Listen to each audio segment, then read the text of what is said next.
বঙ্গোপসাগরে লঘুচাপের কারণে বৈরী আবহাওয়ার প্রভাব পড়েছে দেশের অন্যতম মহিপুর মৎস্য অবতরণ কেন্দ্রে। ইলিশের ভরা মৌসুমেও পটুয়াখালী জেলার এ মৎস্য অবতরণ কেন্দ্রের মাছের আড়তগুলো এখন ফাঁকা।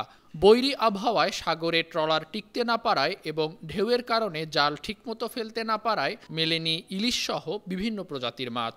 ফলে লোকসান গুনছেন জেলে ও ট্রলার মালিকরা।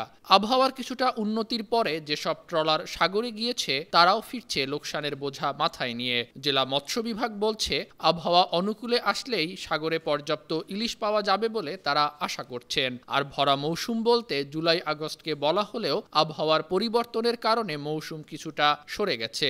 3.5 লাখ টাকার বাজার নিয়ে বাইরে ছিলাম 4-5 দিন আগে।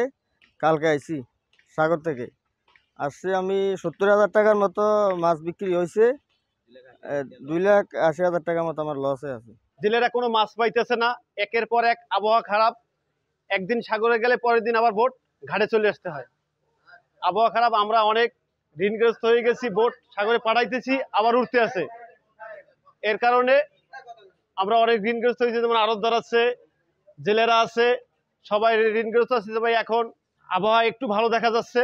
সমুদ্রে বোট গেছে, আল্লাহ তাআলা মাছ দিলেও দিতে পারে। আমরা সাগরে গেছি মাছ ধরতে, বন্যার লেগে সাগরে টেকতে পারিনি, জাল জুল পাহাইয়া ইয়ে পড়ছি, মাছ পাইনি।